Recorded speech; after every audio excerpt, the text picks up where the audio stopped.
Hey there, thanks for joining me. I have a heavy burden to share with you about how urgent these days are. That the enemy is at the gate. The time is short, and there's a reason why. In Matthew 24, Jesus said, "No man knows the day or the hour." That leaves open the potential. A man can know the week, the month, the year. And I do know. This is the year. And there's no doubt in my mind, because I've been watching this for 20 years and studying it, and I've been shown by the Lord, the stories in the Old Testament are examples to us, as in 1 Corinthians 10:11 says that. All the stories in the Old Testament, the history, Israel's history, serves as examples, exclusively for those upon whom the end is going to come. And that's who we are. We're the ones. Those stories are examples for us. 2 Peter 2 says Sodom and Gomorrah is condemned to burn to ashes. The Lord made them an example of what's going to happen to the ungodly. Cities are going to burn. It's the day of the Lord, a day of darkness and gloom. But why I know this year, why this year? This is a valid question. And bear with me. You're going to be left with no doubt. And it's going to be proven by Scripture. Because it starts with the Pharaoh in Egypt, who had a dream, a strange dream, about 7 fat cows that were consumed by 7 skinny cows. And he awoke from that dream in the middle of the night, and he walked and he paced the floor. And he was troubled. What kind of a weird dream is this? What? 7 fat cows are eaten by 7 skinny cows? Are you kidding me? And then he's tired, so he winds up going back to sleep. And then while he's asleep, he dreams another dream. This time, it's a dream about 7 fat stalks of grain, and these 7 skinny stalks come along, and they consume the 7 fat stalks of grain. Now, he wakes up and he recognizes them. These dreams are not normal. This is weird. And he demands all of his wise men, the soothsayers and magicians, he summons them. I demand you tell me, what do my dreams mean? If you don't tell me, I'm going to have you all executed. Off with your heads. You're worthless. What am I keeping you around for? You can't tell me what these dreams mean. So they're in trouble. But I think it was a baker in the palace was in prison along with another guy. And they both had dreams. And Joseph was in prison because he got wrongfully accused of trying to make it with Potiphar's wife, his employer. And apparently she had the hots for him and he wouldn't have nothing to do with her. So she accuses him of trying to rape her, and he winds up being in prison unjustly. He's an innocent man. But while he's in prison, he does have this power. God gives him the ability to understand these 2 guys' dreams, and he accurately tells them what their dreams mean. One of them is executed. One of them is reinstated. The one that was reinstated is in the palace with the Pharaoh. And he tells the Pharaoh, there's a guy in prison, knows what dreams mean. So they get Joseph brought out of prison. He stands before the Pharaoh. He tells the Pharaoh he will see God, and God reveals to Joseph. These dreams are prophetic about a future where there will be 7 abundant years. They're like double crops. But then at the end of the 7 years, there will be 7 lean years. And when I began to consider that this story could be a parallel to a 7-year apocalyptic period of time of tribulation of 7 years coming. And that's how long in King Nebuchadnezzar, who lost his sanity, and he winds up eating grass like a straw for 7 times passes by, and then he's restored. He goes on to become greater than he was before. It was the 7 years. These stories are all examples of a coming 7 years period of drought and no crops and starvation and famine. Lean years are coming. Okay, so now you have to lock on to this. You have to recognize we were having abundant years. President Trump had the economy soaring. Unemployment was at record levels low. So everything was booming. He's restoring the economy. He was doing great. But can anybody not recognize this is a lean year? The day of the Lord is going to happen this year. This is the first of 7 years of tribulation or lean years coming. We don't have a lot of time. You should immediately get shopping carts filled up at stores, Walmart's, Costco's, Sack and Sage, whatever store you have, the Smith's, Kruger stores. Get all the groceries you can and stock them up. Because the day of the Lord is about to hit. It comes when summer's near. That's in Matthew 24. The disciples asked Jesus, tell us when. What did anybody want to know when this will happen? The next words are Jesus answers. He's saying, when you see the leaves on the fig tree come out and the branches are tender, by this you know summer is near. And he says, and when you see these things, it is at the door. Means it's upon us. It's at the door right now. What's coming is the day of the Lord, a day of darkness and gloom, smoke-filled skies. You know that happened to Egypt. The Pharaoh wouldn't let the people go. It says gross darkness covered the land of Egypt for 3 days and 3 nights. 3 days and 3 nights, gross darkness covers the land of Egypt. I'm here in western Nevada. I can foresee a modern Sodom and Gomorrah like Sacramento, San Francisco, suffering fire falling from the sky like missiles, nuclear bombs.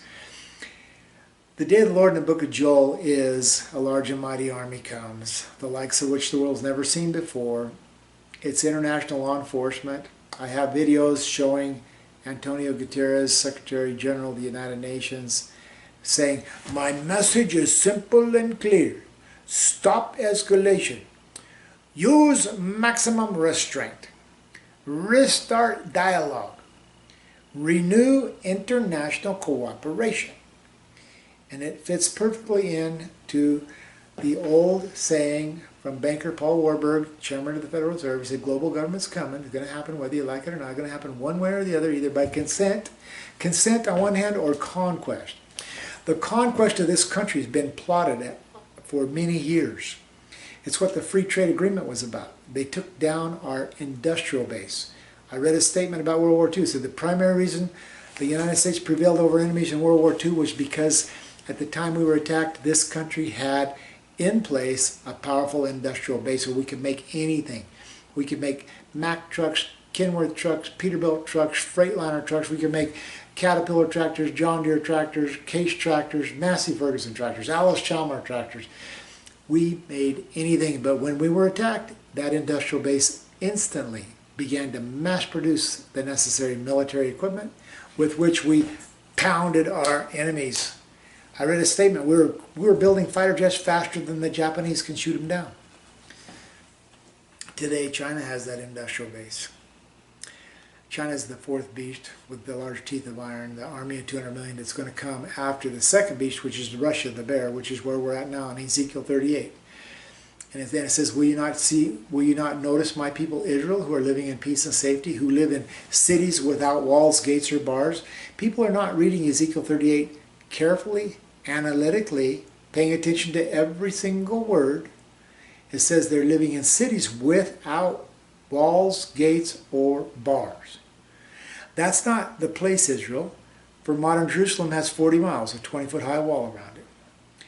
And it's built for the purpose of keeping out suicide bombers and the terrorist attacks. Obviously, not a place of peace, a place of turmoil and hostility, and it has been the center of the Middle East conflicts for generations. And so, Israel is the people. And who are they? In today's modern world, they're the people who've been blessed, who are rich in abundance of goods and supplies, but they turned away from the Lord. They got homosexuality, they got abortions, and it's the NATO alliance, because it's war. War's coming to this earth, and it's pretty obvious that there's two opposing sides that are forming, and it's the NATO alliance against the rest of the nations who are communistic. Russia, China. They're in Ezekiel 38. It calls them Prince of Rosh, Gog, Magog, Meshech, Tubal, Iran, Libya, Syria.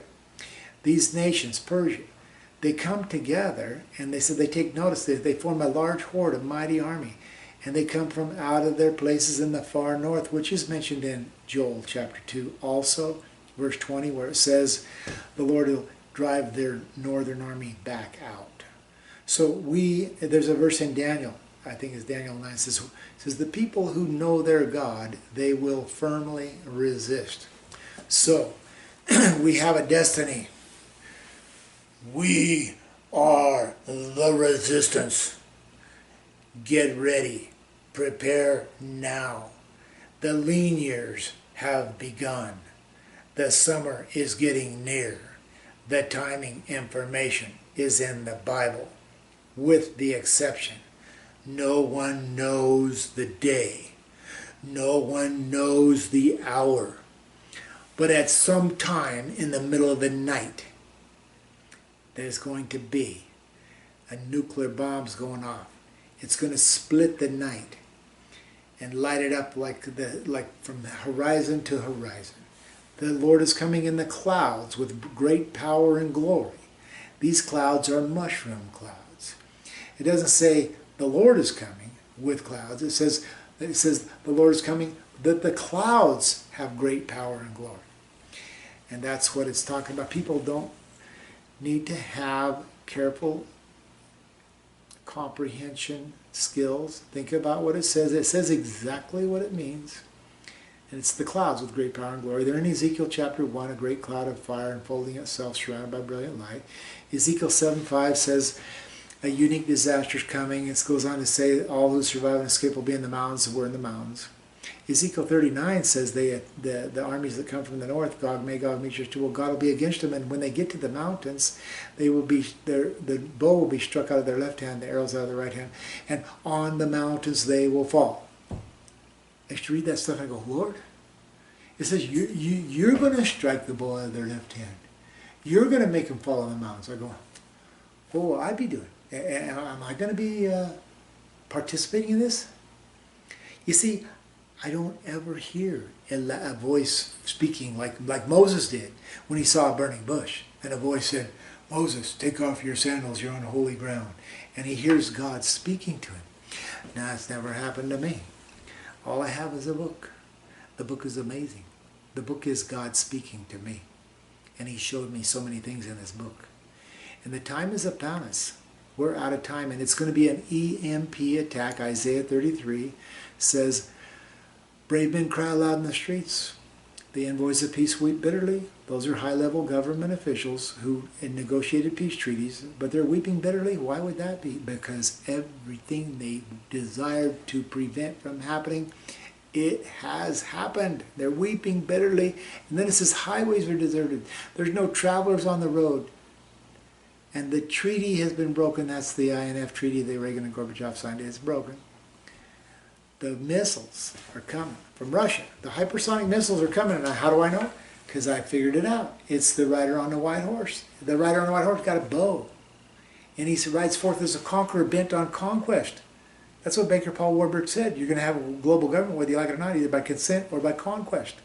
The conquest of this country has been on their agenda for decades. And it's happening now. It's happening now.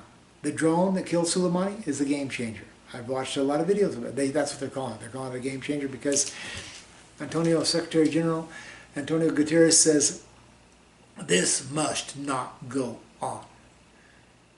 And so, because they don't have any security, they're scared. They're scared out of they don't know which way to go. They're quaking in their shoes. Because I don't think Putin is, but he's a serious dude. But he realized he spent the whole day in the Kremlin. At the end of the day, you could have a Mercedes in a parking lot with bulletproof windows. You got to walk out to the car. You could take 24 armed guards with him. Everybody's armed guards all marching alongside, guarding, protecting, but nothing could stop a drone. A drone could show up anywhere.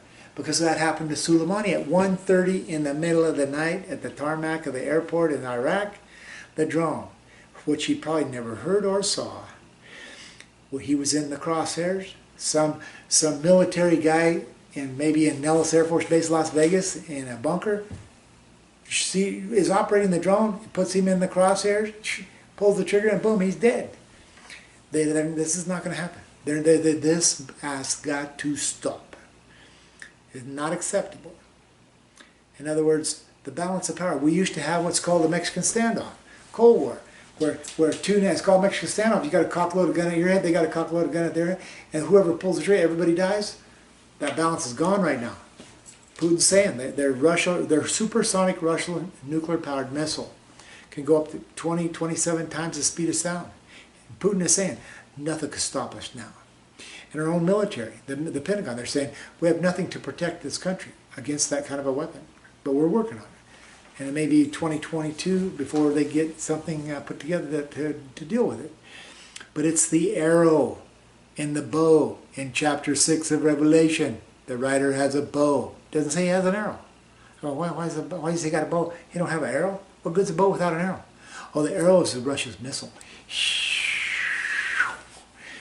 And they're coming. If this is going to happen, we have to be stopped. And Russian Prime Minister Dmitry Medvedev resigned. Putin made a speech about changing Russia's constitution. And the government of Russia gave Putin the opportunity to make all the necessary decisions. It's in some of my other videos. I hate to be repeating myself over and over, but I'm beating on the same drum. But it all is coming together like the prophecies say.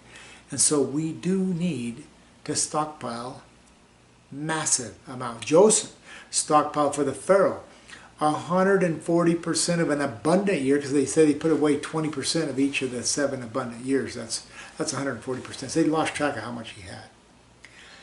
And so that's where we're at. And then when the 7 abundant years went away and the 7 lean years came, the people all came to Joseph and under the Pharaoh and said, we're starving. We're going to perish if you don't give us some food to eat. We'll give you all of our silver and gold. Take our silver and gold, just feed us so we don't perish. And the Pharaoh collected all the silver and gold in the land. The people don't know it, but the 7 years are going to continue. The second year they came to the Pharaoh and said, take all of our livestock. Take our sheep, our goats, our cattle, whatever. Take them, because there's hardly any feed for the animals or the people. And even if you have 100 cows, you can only eat one at a time. I mean, what are you going to do with 100? You can't feed them all and eat them all. And so they traded all their cows and their livestock for food to eat. The third year the famine persisted. They came to the Pharaoh and they said, Pharaoh, you have our gold and our silver and our livestock. We're going to perish if you don't give us some more food to eat. Take our land. The land produces nothing. All the water right agricultural land is yielding no crops. So the Pharaoh collects all the land. He has all the land in Egypt. But he feeds the people. The fourth year, the people come to him, we're perishing, we're starving, we have no food to eat. You have our silver and gold, you have our livestock, you have our real estate. We have nothing to offer you but ourselves. We will become your property. Just feed us and take care of us, don't let us die.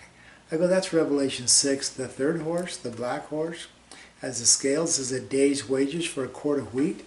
I go, a man's going to work all day for a quart of wheat is a man who's just saying, give me enough food to feed me for this day, and I will serve you, do your chores, I will feed your livestock, I will chop your wood, whatever it is you would like me to do, I will do it for you if you will feed me. That's the future prophecies. It parallels the Pharaoh's story. But when the 7 years passed, the fields returned to normal, the crops began to multiply, the Pharaoh has a huge problem. He is now in possession of all the silver, all the gold, all the livestock, all the agricultural land in there, and the crops are coming in, and the times are returned to normal. And what does he have? He has a huge amount of human resources.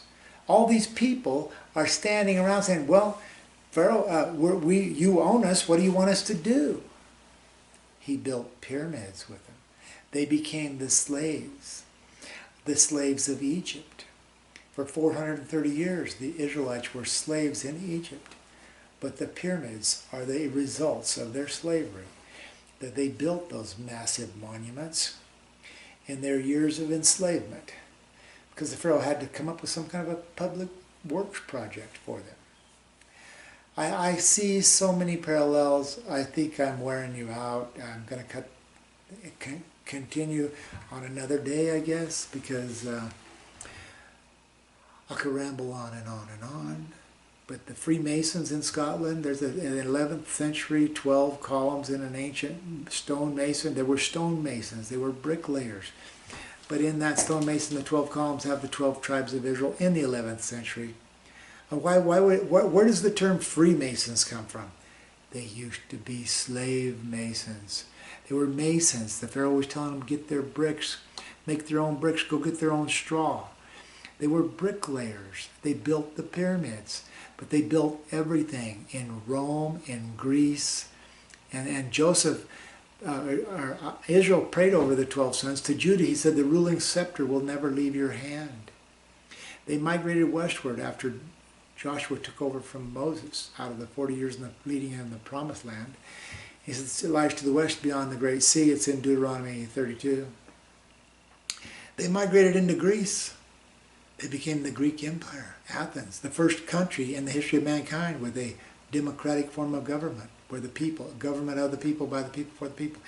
The Greeks, then the ruling scepter moved into the Roman Empire in the days of Jesus. Then the ruling scepter became Great Britain. They say the sun never set on the British Empire. It became global, the ruling scepter. And then it transferred to these United States, the sole remaining superpower ruling the world. We're the third beast, or the third. We're the kingdom of belly and thigh of bronze, in the statue of Nebuchadnezzar. And in the time of the kings of iron and clay, which are Russia and China, the God of heaven will come and set up a kingdom on the earth that will never end. But it will bring those kingdoms, the kings of iron and clay, that don't mix together too well, the 10 toes or the 10 horns of the fourth beast. It's all in Revelation and in Daniel. The 10 horns. But Jesus is going to arrive with an army from heaven.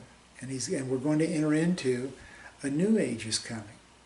A new age is called birth pains. We're experiencing the coronavirus is like a massive birth pain, where a woman in a maternity ward, you'd hear her clear down the hallway going, ah, ah. You know, she's having a massive, serious contraction. This birth pain is like a contraction, the virus.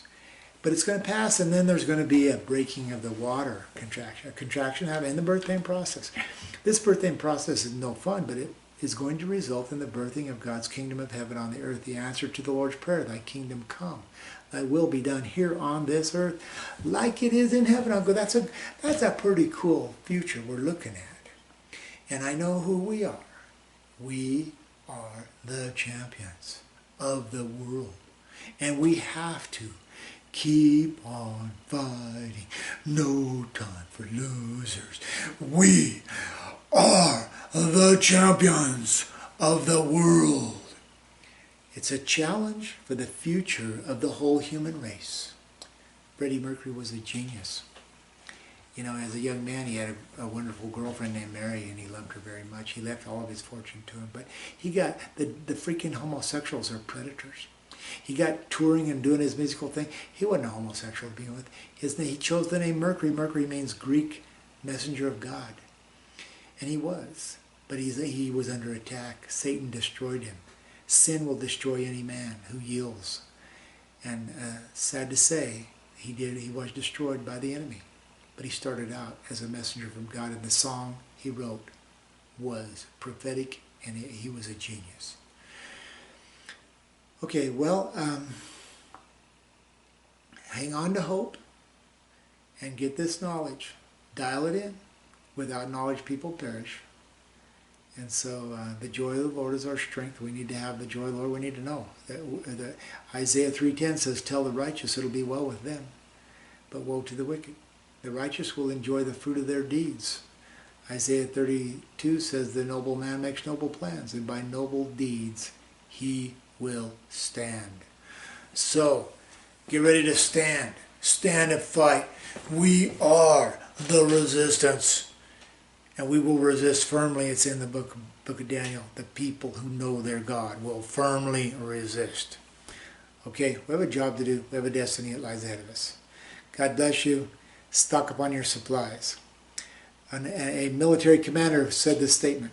In all the histories of wars that have ever come and gone, every single time two opposing forces are engaged in a conflict, he said, the side that always loses are the ones whose supplies are cut off. We need lots of supplies. Fuel's never been cheaper.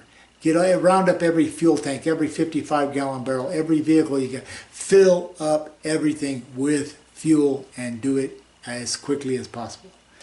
Thanks for watching. Like, click, and subscribe. Talk to you later.